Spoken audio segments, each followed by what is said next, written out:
उसका नतीजा, उसका परिणाम वो उसके ऊपर हावी रहता है। और हम चाहकर भी कई बार हम खुलकर नहीं रह पाते, चाहकर भी हम कई बार आनंदित रहना चाहते लेकिन नहीं रह पाते, क्योंकि हमको उसकी आदत पड़ जाती है। और जब तक हम स्ट्रेसफुल नहीं है रहेंगे, जब तक हम ऐसा तनावपूर्वक नहीं रहेंगे, तब तक ऐसा लगता नहीं लोगों की मैं कुछ कर रहा हूं करके। लेकिन वो आपके लिए फायदे का नहीं होता है, वो आपके लिए नुकसानदायक होता है। चाहे वो आपके अंदर का चिंता, आपके अंदर का स्ट्रेस, आपके अंदर का एंगर, आपके अंदर का क्रोध, आपके अंदर की नफरत, आपके अंदर की जलन, ये सब आपके जीवन में किसी ना किसी प्रकार से शारीरिक व्याधियों को लेकर आती है, शरीर के बीमारियों को लेकर आती है। शरीर में बीमारी तुम्हारे खाने पीने से नहीं आती है, खाना पीने से तो तुरंत चीजें साफ हो जाती है। यदि आपका डाइजेशन अच्छा है, तो आपका किडनी अच्छा है, आपका सिस्टम ठीक ठाक है, तो खाने पीने से कुछ नहीं होगा प्रॉब्लम। लेकिन इसके अलावा वचन कहता है कि तुम जब बुरी बुरी चिंताएं करते हो, है ना, किसी के प्रति नफरत या जलन या कपट रखते हो, ये बातें तुमको अशुद्ध करती है।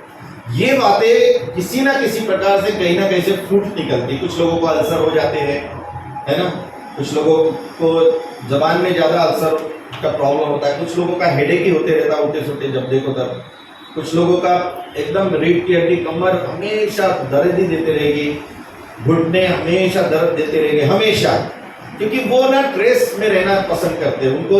उनको दबाव में, उनको चिंता में रहना अच्छा लगता है, और वो सोचते हैं कि मैं मेरे दर्द से कैसे आजाद हूं। अरे एक तरफ आप उसको चाहते भी और एक तरफ इसको निकालना भी चाहते, ऐसा कैसा होगा? दो स्वामियों की आप सेवा नहीं कर सकते, बाइबल स्पष्ट कहती है। आप दो मालक की सेवा एक साथ नहीं कर सकते, एक से बैर रखोगे या एक से अच्छा रखोगे नाता। डिसाइड करो कि मुझे चिंता मुक्त रहना है या चिंता के साथ रहना है। यदि आप ऐसा सोचते कि चिंता मुक्त भी रहना चाहता हूं और चिंता करते भी रहूंगा, ये नहीं संभव, ये संभव नहीं है। एक डिसाइड कर लीजिए। Hallelujah, hallelujah. मत्ती रचित सुसमाचार उसके 11वें अध्याय में हम पढ़ते हैं, प्रभु यीशु मसीह ने हमें एक न्योता दिया है और उन्होंने इसके 28 वचन में हमसे कहा है, मत्ती रचित सुसमाचार 11 अध्याय 28 वचन, वो कहता है, सब परिश्रम करने वालों और बोझ से दबे हुए लोगों, मेरे पास आओ, मैं तुम्हें विश्राम दूंगा। आमीन। यीशु मसीह हमें वेलकम कर रहे हैं, मीन्स वो आपको इनवाइट कर रहे हैं। वो अपने अनुग्रह के, अपने आशीष के लिए आपको इनवाइट कर रहे हैं यहां पर कि हे सब परिश्रम करने वालों और बोझ से दबे हुए, बोझ जो ट्रेस आपके ऊपर में है, जो चिंता के कारण बोझ आपके ऊपर में, ऐसे लोगों तुम मेरे पास आओ। आमीन। यीशु मसीह उन लोगों से भी कहता है जो उन दिनों में गुलामी में जीवन जी रहे थे, जो लोग उस समय रोमियों की गुलामी में थे, शास्त्रियों और फरीसियों की गुलामी में थे। दो प्रकार की गुलामी।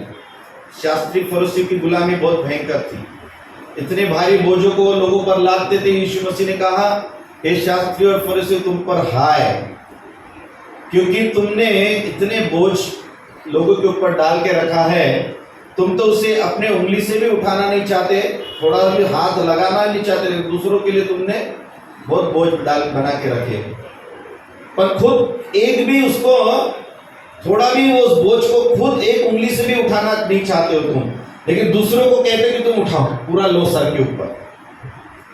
तो शिक्षाओं के द्वारा, परंपराओं के द्वारा, व्यवस्थाओं के का उन्होंने दुरुपयोग करके लोगों के ऊपर उन्होंने बोझों को डाल के रखा है।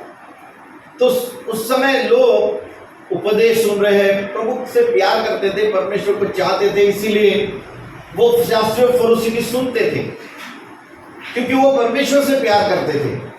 लेकिन उनको क्या मालूम कि ये शास्त्री फरीसी जिनको अगुवों के रूप में रखा है, ये परमेश्वर के वचन के पीछे हमारा इतना बड़ा हमारे साथ में छल कर रहे हैं, हमारे पीछे इतना बड़ा हमसे धोखा कर रहे हैं, हमें इतने भारी बोझों से दबा के रख रहे शिक्षाओं के द्वारा, जो परमेश्वर ने कभी नहीं चाहा, परमेश्वर ने कभी नहीं कहा।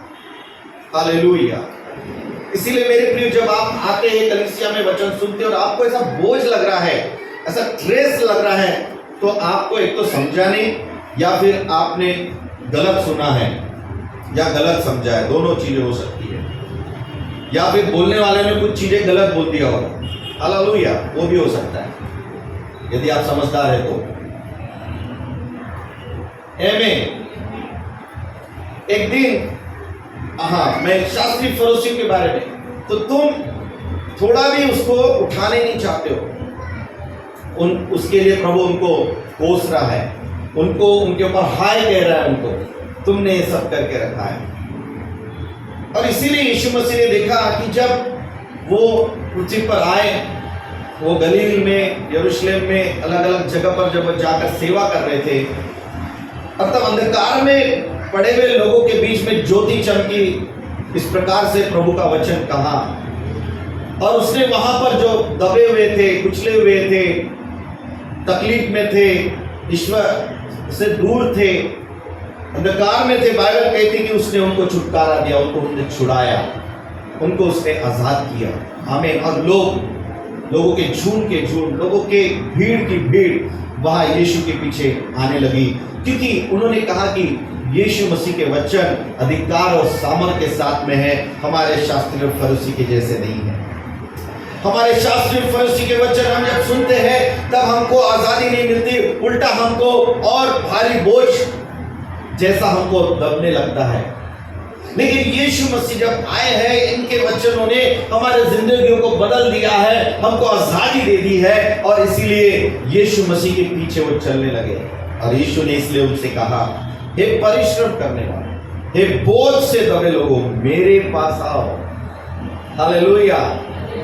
एक दिन एक व्यक्ति ट्रेन से सफर कर रहा था, मैंने शायद कई बार इस उदाहरण को दिया, और जब वो ट्रेन में चढ़ा तब उसके पास में बड़ा सूटकेस था, और वो सूटकेस लेकर वो चढ़ा और सूटकेस लेकर अपने सीट पर बैठ गया, और उसने अपना जो सूटकेस है ना अपने कांधे पर ही रखा, वैसा का वैसा ही लेके बैठा है वो। पड़ोसी ने कहा, भाई कहाँ जा रहे हो? मैं तो फलाने गांव जा रहा हूं। ओके, तो ये बोझ लेके क्यों बैठे हुए हो? नहीं, ये मेरा सामान है, मेरा बोझ है, मैं लेके बैठा हूं।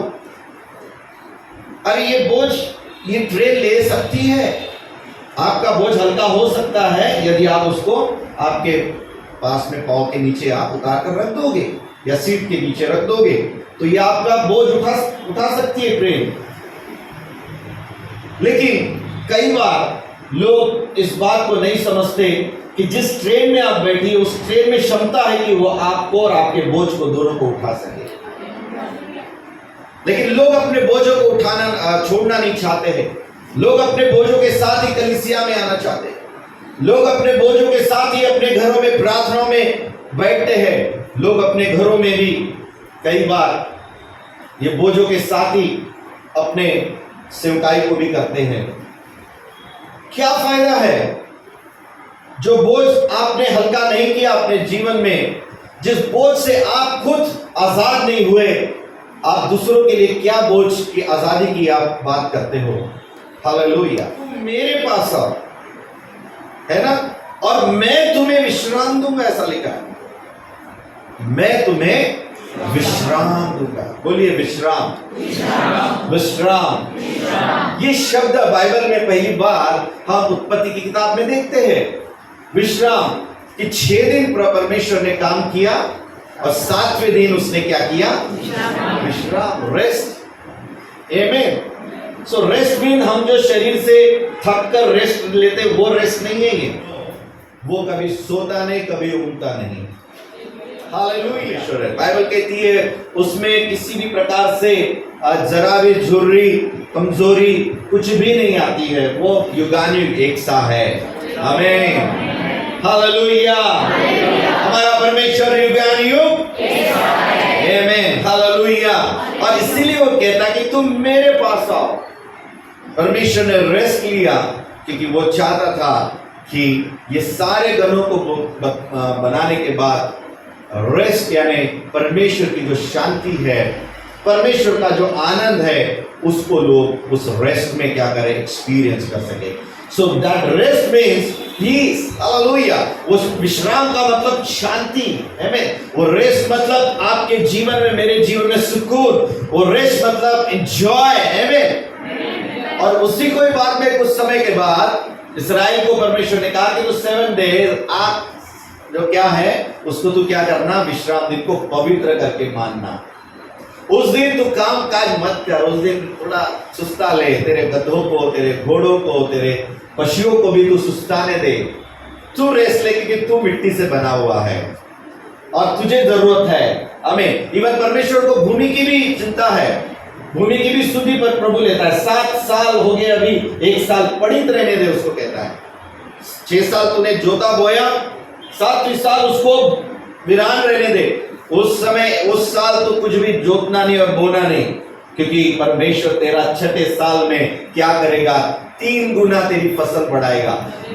लगाएगा तू उतना ही, हर साल जितना लगाता उतना ही, और जो तुझे फसल आती है हर साल उससे 3 गुना ज्यादा मैं बढ़ाकर तुझे आशीष दूंगा। और 6ठे साल में ही परमेश्वर इतनी आशीष देता है, मानो तुम्हारे 100 बोरे आते होंगे हर साल गेहूं के, तो 300 बोरे आ जाएंगे उस साल। कि 7वें साल जब तुम काम नहीं करोगे, उस जमीन में तुम हल नहीं चलाओगे, जोतोगे, बोओगे नहीं, उस दिन तुम्हारे लिए परमेश्वर तुम्हारे 100 बोरे एडवांस में पहले से ही देके रखेगा कि तुम खाते रहो, विश्राम करो, भूमि को भी दो, तुम भी खाओ। आमीन। अब फिर उसके बाद नया वर्ष जो आएगा जिसमें तुम जो तो बोएंगे, उस साल भी इसके पहले कि उसकी फसल आए तुम्हारे पास और 100 बोरे एडवांस में है। आमीन। That is the blessings. वो है अपनी चिंता को परमेश्वर पर डालना। आमीन। ये है वो मेरे परमेश्वर 6 दिन में काम करने से मुझे आज, और मैं 7वां दिन छुट्टी लेकर चर्च में आऊंगा, मुझे क्या फायदा होगा, मेरा पगार कट जाएगा, मेरा नुकसान हो जाएगा, है ना मेरे प्रियो। यदि वो आप समय रेस्ट में यदि आप देते हैं, वो समय यदि आप विश्राम के लिए देते हैं, आप परमेश्वर की आशीष 3 गुना ज्यादा आप अपने जीवन में पाएंगे, जितना उस दिन आप पाते हो बाकी नहीं होगा। विश्वास करते हैं तो मिलेगा। हेलो, ये विश्वास करने वालों को मिलता है, हर एक सुनने वालों को नहीं मिलता है। नहीं तो चर्च में आज सभी लोग एक जैसे नहीं होते थे क्या? सभी लोग उन्नति, सभी लोग आशीष में, लोग सभी लोग चंगाई में, सभी लोग आनंद में, सभी लोग सभी प्रकार से संपन्न नहीं रह सकते थे क्या? लेकिन सबका विश्वास एक जैसा नहीं है, सबका भूमि एक जैसा नहीं है। लेकिन हमको बनाना पड़ेगा। जब हम कलीसिया में आते हैं, हम परिवारों का परिवार, हम परमेश्वर का घराना है, हमें चाहिए कि हमारी सबकी भूमि समतल हो और अच्छी जोतने वाली, बोने वाली हो, फसल लाने वाली हो। यानी आपका और मेरा विश्वास का स्तर परमेश्वर चाहता है कि वो उन्नति वाला हो, वो बढ़ने वाला हो। आमीन। आप में से कोई भी नहीं चाहता कि कुछ लोग बहुत विश्वास में धनी हो जाए और कुछ लोग पीछे रहे। नहीं, कुछ लोग आशीषों में बढ़ते चले जाए और कुछ लोग बिल्कुल राह देखें कि कहीं हमको एक आधे टुकड़ा मिल जाए। नो, परमेश्वर की आशीष सबके लिए बराबर है, वो किसी का पार्शलिटी नहीं करता है। लेकिन विश्वास वो तो सबको चाहेगा वो। आमीन। इसलिए आप क्या विश्वास करते हैं? एक व्यक्ति 6 दिन काम करता है, विश्वास से 7वें दिन विश्राम लेता है, प्रभु के भवन में आता है, परमेश्वर की सेवा करता है, उसके कार्यों के प्रति वफादार रहता है। परमेश्वर उसके विश्वास के अनुसार उसके जीवन को आशीष देगा। नहीं तो आप 6 दिन आपने हजारों लाखों कमाए होंगे, लेकिन आपको विश्राम नहीं मिलेगा। शायद आपने एक दिन काम नहीं किया, उसका नुकसान आपको बहुत हो गया होगा, मे भी हो सकता है। लेकिन जो आशीष प्रभु देगा वो आशीष आपको 6 दिन काम करने वालों 7वां दिन भी जो काम करेगा ना उससे ज्यादा बढ़कर आपको मिलेगी, उस मिलेगी। आमीन, हालेलुया, हालेलुया। किस सूरत में परमेश्वर आपको आशीष देगा मालूम नहीं, लेकिन आशीष आपकी पक्की बनी हुई है, आपको मिलना ही है। आमीन। और बाइबल में हम साधारण लोगों को देखते हैं, साधारण लोगों को परमेश्वर ने ब्लेस किया, आशीषित किया, उन्नत किया। वो कुछ बहुत बड़े नहीं थे, वो इसीलिए क्योंकि उन्होंने अपनी वो शारीरिक कमजोरियों को, अपने उस दीनता को परमेश्वर को ऑफर किया, परमेश्वर के वचन के प्रति वफादार रहे, और इसीलिए परमेश्वर ने उनको सही समय पर, योग्य समय पर परमेश्वर ने उनको उन्नत किया, उनको आशीषित किया। उनसे भी जिन्होंने दिन भर दिन रात खूब मजदूरी किया है ना। एक बड़ा सुंदर उदाहरण आई लव ऑलवेज कि एक दाग की बारी में एक मालिक ने काम करने के लिए सुबह से लेके मजदूरों को काम पे लगाया, और सुबह उसने कहा कि दिन भर की मजदूरी तुमको मैं 100 रुपए दूंगा। ओके, सब तैयार हो गए, अरे वाह 100 रुपए रोजी मिल रही है, चलो चलो चलो, सब गए काम करने। और काम करने के बाद में कुछ लोग दोपहर को उसको मिले, उनको भी बोला तुम भी आ जाओ काम करने, जो भी मुझे अच्छा लगेगा दूंगा। आखिरी समय में भी 1 घंटा कम बचा था अभी काम खत्म होने के लिए, उस समय में भी कुछ लोग मिल गए उसको काम करने के लिए। अरे तुम भी आ जाओ, तुमको अरे दिन भर से किसी ने काम पे नहीं रखा, अरे तुम भी आ जाओ, तुमको भी कुछ ना कुछ मिल ही जाएगा। आमीन। जब पगार बांटने का, मजदूरी बांटने का टाइम आया, तो जो लोग अभी अभी आए थे ना 1 घंटा पहले, उनको 100 रुपए मिल गए। हाँ। जो पहले से सुबह से आए थे उनको ऐसा लगा ये अभी अभी आए, इन्होंने 1 ही घंटा काम किया, इनको 100 मिले, इसका मतलब हमको 200 मिले। हालेलुया। उनको भी 100 ही मिला। बाइबल कहती है कि उनको 100 मिले। नाराज हो गए, क्यों? और पूछने लगे, कुटकुट करने लगे, मालिक से कहने लगे ये तो अभी आया, आपने मैंने आपसे सुबह से लेके शाम तक मजदूरी कितने में ठहराई थी? 100 में ठहराई थी, ये लो और जाओ। मेरा उदार होना, मुझे दूसरों को आशीषित करना, ये मेरा अधिकार है। आमीन। परमेश्वर ऐसे ही है। आमीन। परमेश्वर ऐसे ही काम करते प्रियो हमारे जीवन में। Hallelujah, hallelujah. तुमने दिन भर ट्रेस किया, तुमने दिन भर मेहनत किया, तुमने दिन भर अपना पूरा पसीना पसीना एक किया, 100 ही मिले, लेकिन अनुग्रह 1 घंटे में भी मिल गया, क्योंकि उन्होंने उस मालिक की बात पर विश्वास किया। आमीन। मेरे प्रियो, आप भी यदि इस वचन पर विश्वास करते हैं, इसी प्रकार से विश्वास का जीवन जीते, आप संसार के साथ इसको मिलाइए मत। बाकी लोग पास्टर्स क्या करते हैं, बाकी बिलीवर लोग क्या कर रहे हैं, उनके साथ अपने आप को कंपेयर मत करो, उनके साथ परमेश्वर के वचन को कंपेयर मत करो। किसी और की गवाही, किसी और का गिरना पड़ना मेरे जीवन को कोई भी फर्क पड़ने न पाए। हालेलुया। मेरे परमेश्वर ने मेरे लिए ये कहा है, आखिरी का 1 घंटा बचा है, आ जा तू, जा विश्वास से। 1 घंटे में क्या मिलेगा, हल तू काम करवा लेगा, भगा देगा, बोले नहीं, विश्वास करो, ऐसा हो सकता है। आमीन। ऐसा हो सकता है। यस, विश्वास करने वालों के लिए सब कुछ हो सकता है। आमीन। Hallelujah, hallelujah. आई बिलीव कि परमेश्वर आप में से कई लोग जो इस वचन पर विश्वास कर रहे हैं, वो अपने जीवन में अपने सोच और विचारों से भी बढ़कर देखने जा रहे हैं। आमीन। आप हो सकता है अभी कुछ भी नहीं, आप उस जो कुछ होने जा रहे हैं उसके सामने अब आप कंपेयर करेंगे तो कुछ भी नहीं है। हंसेंगे लोग आप पर, बोलेंगे ना, बोल के मत दिखाना, हंसते लोग ने तो। हालेलुया। अपना विश्वास अपने तक, अपने मन में रखो, अपने खुदा के प्रति वफादार बने रहो। आप देखेंगे योग्य समय पर परमेश्वर आपको उन्नत करेगा। मेरिट वाले पीछे रह जाएंगे, बड़े बड़े जिन्होंने ट्यूशंस लगा के, खूब बड़ी बड़ी कोचिंग लगा के खूब टाइम वहां दिए, वो पीछे रह जाएंगे। और आपको परमेश्वर 1 घंटा आया है, ये तो 1 ही घंटा आया इससे, और ये कहां से कहां पहुंच गया। ये होता है फेवर, ये होता है अनुग्रह। इसलिए परमेश्वर चाहता है कि हम अपने खाने पीने के लिए, पहनने के लिए, घरदार के लिए, अपने कमाई के लिए चिंता न करें हम लोग, है ना। मत्ती में हम पढ़ते हैं 6:33-34 में कि हम चिंता मुक्त रहे। अन्य जाति यानी जो अविश्वासी लोग हैं वो इस बात की चिंता में रहते हैं, ऐसा लिखा है। कौन से लोग? कौन से लोग? अन्य जाति का मतलब अविश्वासी, जो परमेश्वर पर, उसके वचन पर विश्वास नहीं करते, वो लोग। अब वो चर्च में आने वाले भी हो सकते, हाँ, चर्च में आने वाले भी हो सकते। उनका बिलीव एक सर्टन लिमिट तक रहता है, उसके बाद में वो ताला लगा देते अपने विश्वास को। कुछ लोगों का फेथ कैसा होता है, एक सर्टन सीमा तक रहता है, उसके बाद वो बंद कर देते, अब इसके बाद आगे बढ़ने नहीं देते, हो गया। लेकिन जो बिलीवर है, जिनको हम बिलीवर्स कहते हैं, हमको विश्वासियों का झुंड कहते हैं, वो अपने जिंदगी में विश्वास के कामों को प्रतिदिन देखते हैं, विश्वास करते रहते हैं और वो उसमें जीते रहते हैं। आमीन। वो कभी पीछे नहीं होते, खत्म नहीं होता उनका जीवन। इजरायलियों ने जब उनको कनान देश मिल गया, थोड़ा जब मिल गया ना तो सेटल हो गए।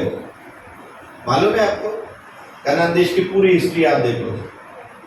जब उनको कनान देश मिल गया, मूसा के समय तक कुछ थोड़ा पार्ट मिला, यहोशू के नेतृत्व में बहुत बड़ा पार्ट मिला, लेकिन उसके बाद इजरायली सेटल हो गए, जहां है वही सेट हो गए।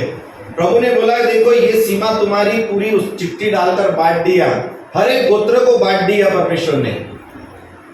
क्या हुआ कि कुछ लोग, जब आप नहीं लेते अपना भाग, अपने भाग पर विश्वास से आप लेकर आगे नहीं बढ़ते हैं, तब शत्रु आता है उस भाग पर।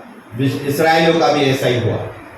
इजरायली सेटल हो गया, आजू बाजू शत्रु लोग आ गए।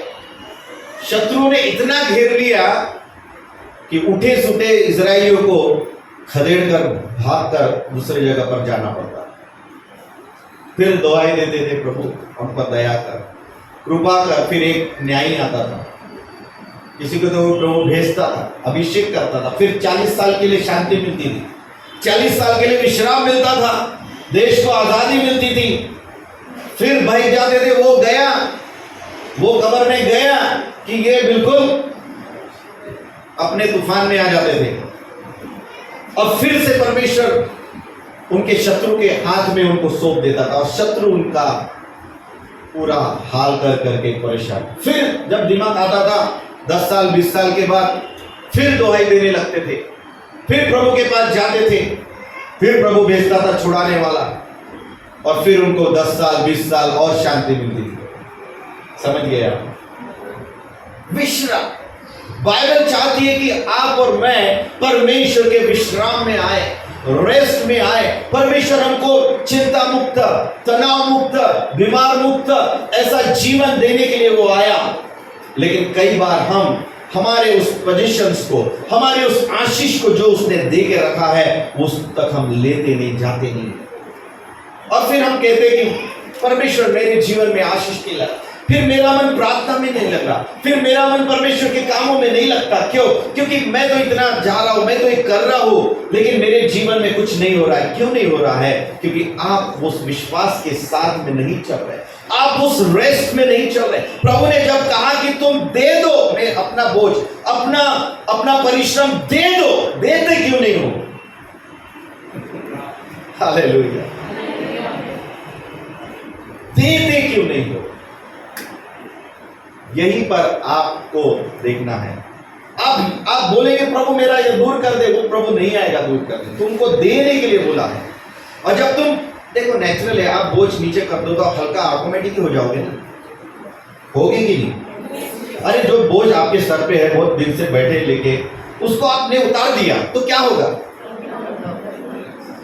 आप पकड़ के और कह रहे परमेश्वर मेरे बोझ को तू दूर कर, मेरे तकलीफ को दूर कर, कैसे होगा? आपको उतार के रखना है। जब यीशु आता है तो अपनी पूरी महिमा में आता है।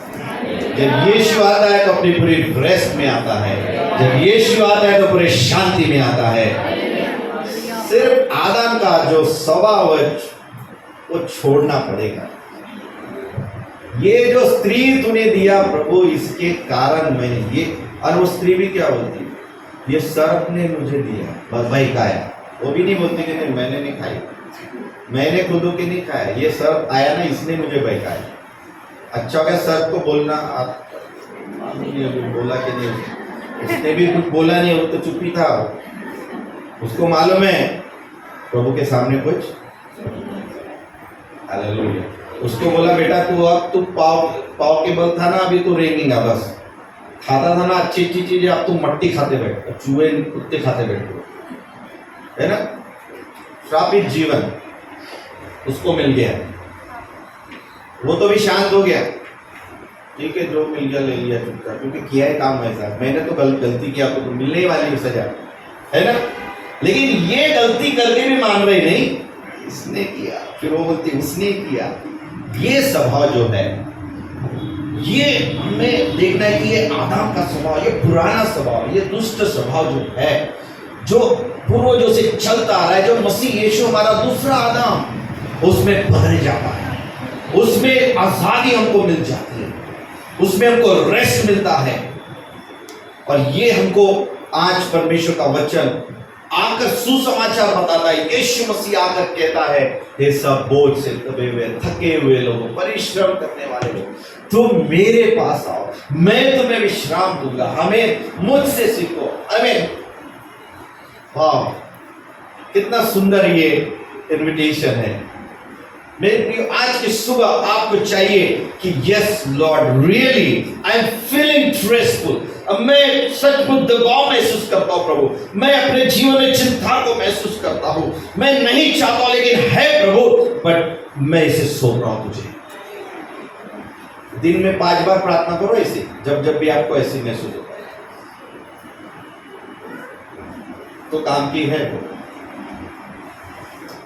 लंबी प्रार्थना करने की जरूरत नहीं उसके लिए, बहुत 2 मिनट में प्रार्थना खत्म होती इतनी, क्योंकि परमेश्वर इतना दूर का नहीं है अभी वो कि तुम्हारी प्रार्थना को बहुत पहचानने के लिए स्वर्गदूत आएगा, फिर तुम्हारी प्रार्थना चिट्ठी में बांधेगा, फिर लेकर ऊपर जाएगा, फिर लड़ेगा, है ना, फिर बीच में शैतान आएगा उसको रोकने के लिए, है ना। वो पुरानी नियम की बातें हैं, वो पुराना समय था जब आपका और मेरा प्रभु से रिश्ता नहीं था। उस समय हमारे लिए परफेक्ट बलिदान नहीं था, हम डायरेक्ट नहीं जा सकते थे। अब तो हम डायरेक्ट वाले हो गए, आमीन। अब हम डायरेक्ट वाले हो गए हैं, प्रेज गॉड। अब स्वर्गदूत आएगा जाएगा ठीक है, उसके पहले मैं पहुंच जाता, मेरी आवाज पहले पहुंच जाती। आमीन, आमीन। ये रेस्ट प्रभु चाहता है, आमीन। ये विश्राम प्रभु चाह रहा है, हालेलुया। और एक बात से प्रभु चाहता है कि हम चिंता मुक्त रहे। और एक वचन मैं निकालूंगा फिलिपियों की पत्री का, उसके पहले हम निकालेंगे प्रेरित तीमुथियुस की पत्री, इसका 6वां अध्याय, तीमुथियुस की पत्री इसका 6वां अध्याय।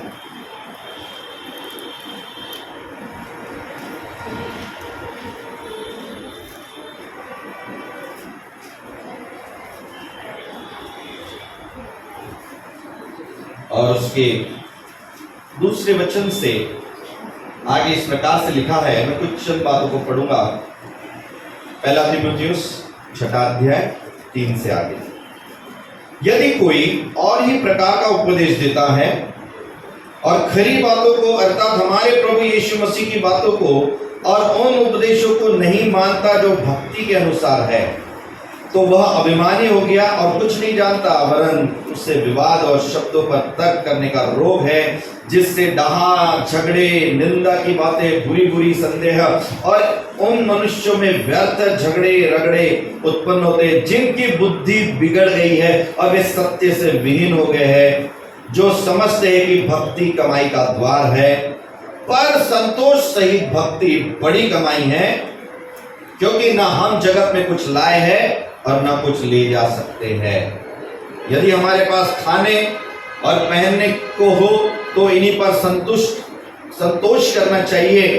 पर जो धनी होना चाहते हैं वे ऐसी परीक्षा और फंदे और बहुत सी व्यर्थ और हानिकारक लालसाओं में फंसते हैं जो मनुष्य को बिगाड़ देती है और विनाश के समुद्र में डुबा देती है, क्योंकि रुपयों का लोभ सब प्रकार की बुराई की जड़ है, जिसे प्राप्त करने का प्रयत्न करते हुए बहुतों ने विश्वास से भटकर अपने आप को नाना प्रकार के दुखों से छलनी बना दिया है। नाना प्रकार की दुखों से, बोलिए। एक प्रकार का दुख नहीं है। हालेलुया। कितने प्रकार है? बहुत सारे नाना प्रकार के दुख है। अभी ऐसे दुखों का लिस्ट आपको मालूम है? आप सुबह थोड़ा 5 मिनट बैठकर देखो कि कितने प्रकार के दुखों के साथ में चल रहा हो, और वो दुखों की लिस्ट लिखकर बोलो, प्रभु ये मैं उठा के तेरे ऊपर डाल देता हूं, आमीन। उसे मैं तुझे सौंप रहा हूं, क्योंकि नहीं सौंपेंगे तो आपको छलनी बना देगा। ऐसा लिखा है, छलनी बना देगा बोलने से हमारे जीवन के पुर्जे, हमारे जीवन की अफरा तफरी, हमारे जीवन में कभी भी कोई शांति नहीं। हालेलुया। इसीलिए तुम्हारे पास जो संतोष जो कुछ है उसमें संतोष मनाना सीखो। कंटेंट हमें संतुष्ट रहना सीखना चाहिए। आज अच्छा खाना मिला, अच्छी प्यारी नींद मिली, मुझे भलाई चंगा मेरा अच्छे से पहनने के लिए मिला, थैंक यू लॉर्ड। अरे भाई मैं 10 साल के बाद 5 साल के बाद मिल जो चीजों के लिए अभी से क्यों मैं परेशान हूं? हेलो। संतोष सहित भक्ति, संतोष सहित भक्ति। आपके और मेरे जीवन में परमेश्वर ऐसी भक्ति चाह रहा है, ऐसे काम चाह रहा है जिसमें हम संतुष्ट हैं, हम सेटिस्फाइड हो, हमें पीस मिले, हमें शांति मिले। और ये इसीलिए नहीं हो पाता क्योंकि हम अपने आप से खुद करना चाह रहे हैं। परमेश्वर चाहते कि वो आपका बोझ उठा ले, परमेश्वर चाहते कि आपको संतुष्टिता दे, लेकिन आप नहीं चाहते ना। आप चाहते मैं करके बता सकता हूं, मैं स्वाभिमानी बन जाते, अभिमानी बन जाते, है ना, लिखा है वहां पर। खुद करना चाहते हैं बहुत। हाँ, प्रभु ने कुछ डायरेक्शंस दिए, वो आपको फॉलो करना है, लेकिन बिना चिंता के, बिना फिक्र के, ये सोचकर कि परमेश्वर ने मेरी चिंताओं को लिया है, वो मेरे बोझ को उठा रहा है, मेरा काम आज नहीं भी बना इसके लिए मैं स्ट्रेसफुल नहीं रहूंगा, मेरी प्रार्थनाओं का उत्तर नहीं मिला आज, मेरे जीवन में वो भविष्यवाणी पूरी नहीं हुई, इसलिए मैं रोते रहूंगा, चिंता में रहूंगा, एक घर में पड़ा रहूंगा। नो, ये विश्वासी जीवन नहीं है। आमीन। मुझे नहीं भी मिला है, मेरे साथ में ये चीजें नहीं भी हुई है, तो भी मैं चिंता नहीं करूंगा, तो भी मैं दबाव में का जीवन नहीं जीऊंगा। हालेलुया। ये है आपका असली विश्वास, ये है आपका असली जीवन। जब आप ऐसा करते हैं, परमेश्वर का वचन और आगे हम पढ़ेंगे, वचन 17 से आगे, 17 से 19 छठे अध्याय में ही हम पढ़ेंगे। इस संसार के धनवानों को आज्ञा दे कि वे अभिमानी न हो और चंचल धन पर आशा न रखे, परंतु परमेश्वर पर जो हमारे सुख के लिए सब कुछ बहुतायत से देता है, वे भलाई करे और भले कामों में धनी बने और उदार और सहायता देने में तत्पर हो। आमीन। इसे प्रभु कह रहा है। जो धनी है या धनवान होना चाहते हैं, उनके लिए प्रभु ये कह रहा है, उनके लिए प्रभु ये कह रहा है कि हमारे सुख के लिए परमेश्वर जो हमारे सुख के लिए सब कुछ बहुतायत से देता है। बोलिए, परमेश्वर मेरे सुख के लिए बहुतायत से देता है। किसके सुख के लिए? माँ बाप कहते हैं मैं माझ्या लेकरांच्या सुखासाठी करतो, पहले अपना सुख कर लो। तुम्हारे सुख में तुम्हारे बच्चों का सुख है। जब तुम सुखी है तो कुछ लोग बच्चों को इसलिए सुखी करना चाहते ताकि जब वो निर्बल कमजोर हो जाएंगे, दुर्बल हो जाएंगे, तब वो उनके लिए सुख का कारण बनेंगे। हालेलुया। नहीं समझे कई लोग, कभी कभी सीधा ही बोलना ही ठीक है, ऐसा इतना घुमा के बोलने से कोई मतलब नहीं। हालेलुया, है ना। माता पिता सोचते कि बुजुर्ग, जब मैं बुजुर्ग हो जाऊंगा तो मेरा बेटा बेटी क्या बनेंगे, मेरे सहायता करने, मेरे सुख का काम मत करेंगे। इसलिए मैं आज उनको क्या करूं, अच्छे से पला बढ़ा के अच्छे से करूं, ताकि वो मेरे लिए बाद में काम आए। ये सोच है।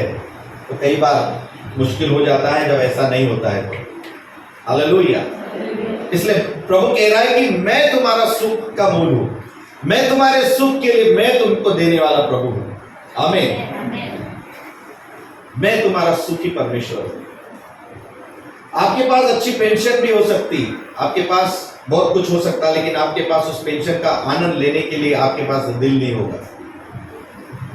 उस अच्छी पेंशन को आप एंजॉय करने का आपके पास में फेलोशिप नहीं होगी, आपका इच्छा ही नहीं होगा खर्चा करने का, पड़ा रहेगा, आपका मन ही नहीं होगा। मालूम है, यह भी बड़ा दर्दनाक काम है, क्योंकि हमने क्या किया है, हमने दुखों को हमने अपने ऊपर लेकर, हमने एंजाइटीज को, हमने चिंताओं को अपने ऊपर लेकर हम उसके गुलाम बन गए कि अभी चाहकर भी वो बेटा जो उड़ाव पुत्र का जो बेटा था ना, दूसरा वाला बड़ा वाला अच्छा था, वो दिखने में तो बहुत अच्छा लगता है, लेकिन वो कहता है कि देखो मैंने एक बकरी का बच्चा भी मैंने कभी नहीं ली मांगा आपसे, और ये उड़ाव पुत्र आया है आपका, ये सब उड़ाने के बाद आने के बाद में भी उसके लिए आपने एकदम ताजा वाला काटा है, संडे है आज। हालेलुया, है ना।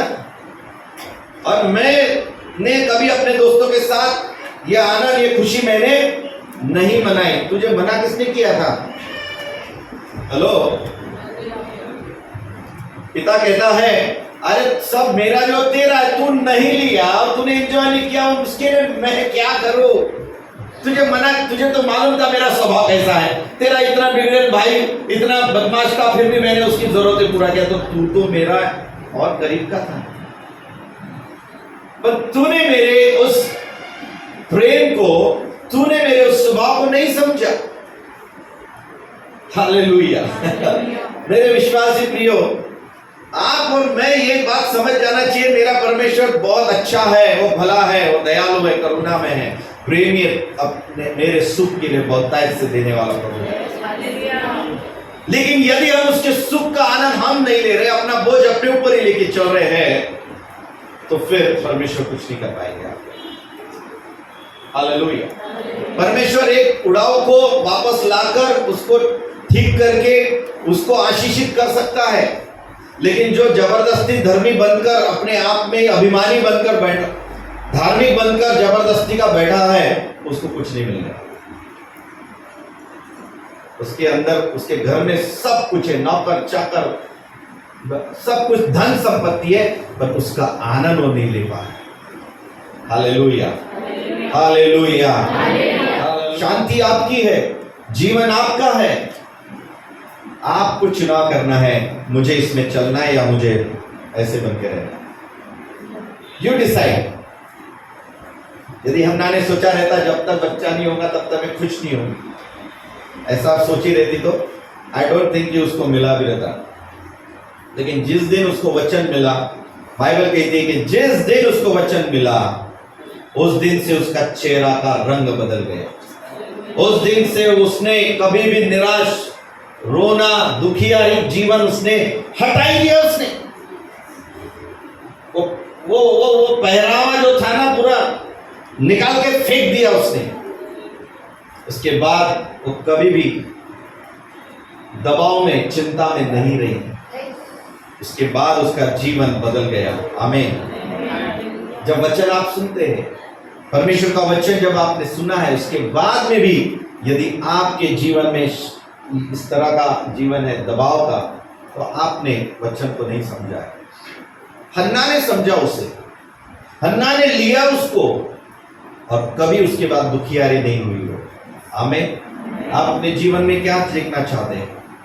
आप एक अच्छा सुख का जीवन, आशीष का जीवन, आनंद का जीवन देखना चाहते हैं, या फिर आप एक तनावपूर्ण जीवन जीना चाहते हैं?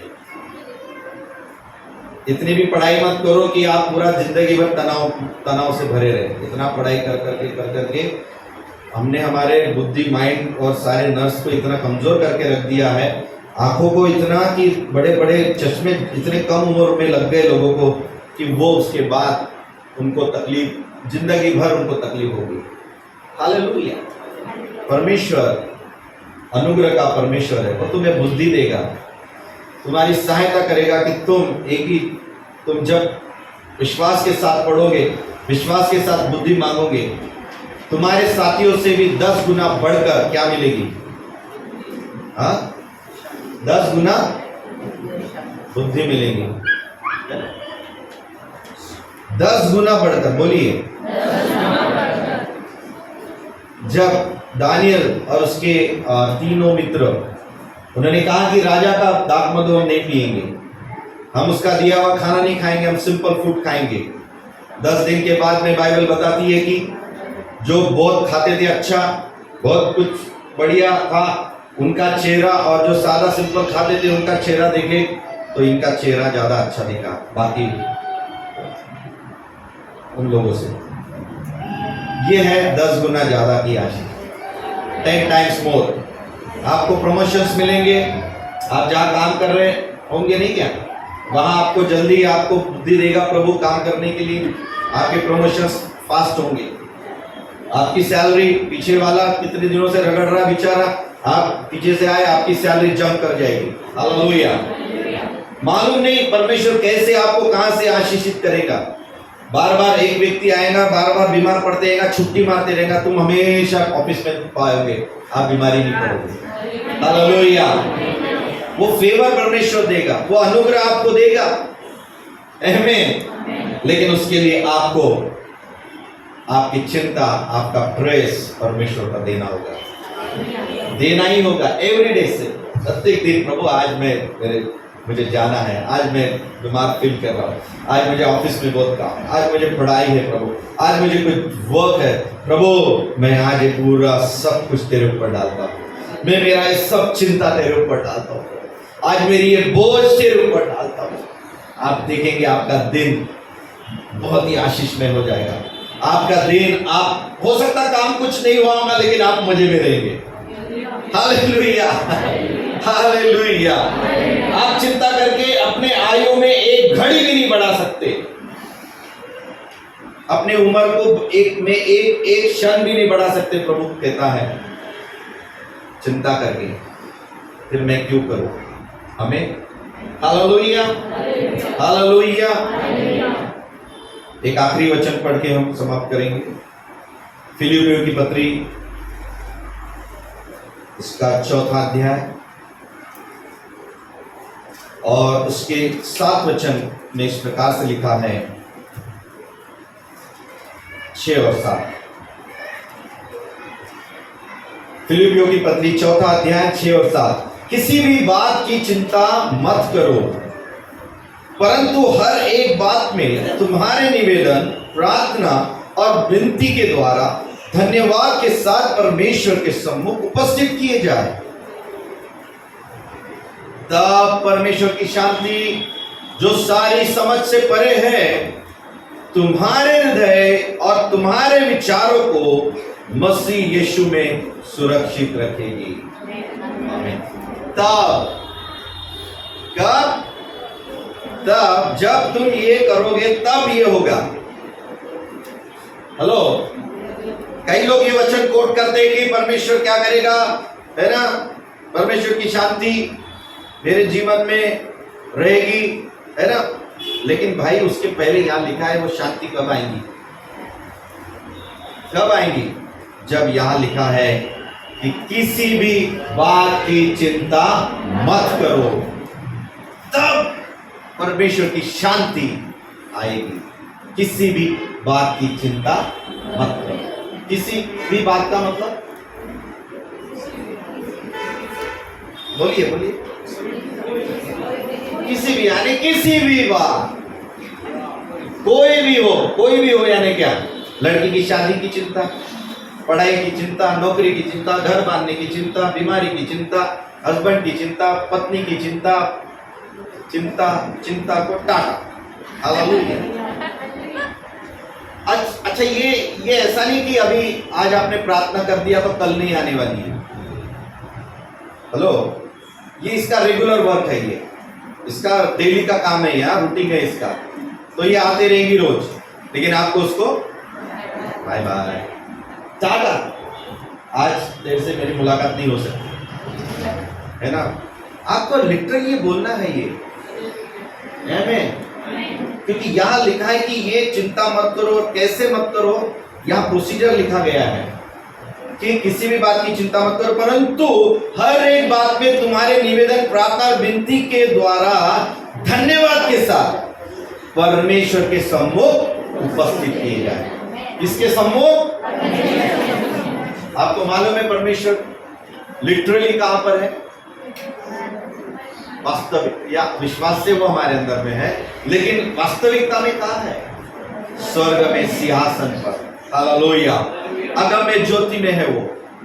आपको मालूम है, यदि आप किसी भी बड़े अधिकारी के पास में जा रहे हो तो आपको एक निवेदन अच्छे से लेटर बनाकर डॉक्यूमेंट के साथ जाना होता है। This is my petition. आपको जज के पास जाना है, आपको मंत्री के पास जाना है, आपको किसी के भी पास मिलने जाना है, अपॉइंटमेंट लेना है, और एक शिद्दत के साथ, है ना, एक अच्छे व्यवहार के साथ आपको जाकर अपने निवेदन रखना है। यहां लिखा है कि परमेश्वर के सम्मुख उपस्थित, उसकी उपस्थिति में आपको जाकर ये बातों को रखना है। प्रभु, ये मेरी निवेदन है, ये प्रार्थना है, ये मेरी चिंता है, ये मेरी परेशानी में आपके हाथ देता हूं। प्रभु, मैं धन्यवाद करता हूं कि आपने ये दूर कर दिया। आपको लिटरली ये करना है। आप ऐसे मन में सोचते रहेंगे ना, हाँ परमेश्वर दूर कर दिया है, परमेश्वर दूर करेगा, अब तो मैं चर्च में जाता हूं, अब तो मेरे लिए हाथ रख के प्रार्थना भी किया, मेरे लिए 2-4 भविष्यवाणी भी हो गई है, मुझसे कुछ होने वाला नहीं है। प्रैक्टिकली आपको निवेदन लेकर जाकर रखना है, अपना खुद का निवेदन खुद रखना है। मेरी मम्मी मेरे लिए प्रार्थना करेंगी, मेरे पापा नहीं, आपको करना है। Hallelujah, hallelujah. परमेश्वर इन वचन के द्वारा आपके और मेरे जीवन में उसकी शांति जो हमारे विचारों से भी पड़े है, मसीह यीशु में हमको सुरक्षित रखेगी। और उसमें लास्ट जो वचन है, इसमें उसको हम पढ़ते हैं 10, 18 और 19 वचन हम पढ़ेंगे। मेरे पास सब कुछ है, वरन बहुतायत से भी है। जो वस्तुएं तुमने इपफ्रोदितुस के हाथ से भेजी थी, उन्हें पाकर मैं तृप्त हो गया हूं। वह तो सुखदायक सुगंध, ग्रहण करने योग्य बलिदान है, जो परमेश्वर को भाता है। मेरा परमेश्वर भी अपने उस धन के अनुसार जो महिमा सहित मसीह यीशु में है, तुम्हारी हर एक घटी को पूरी करेगा। ये 2-3 वचन मैंने इसी से संबंधित क्यों पढ़ा मालूम है? आज सबसे इसीलिए प्रभु ने इसी से संबंधित ज्यादा वचन हमको दिया। Hallelujah, hallelujah.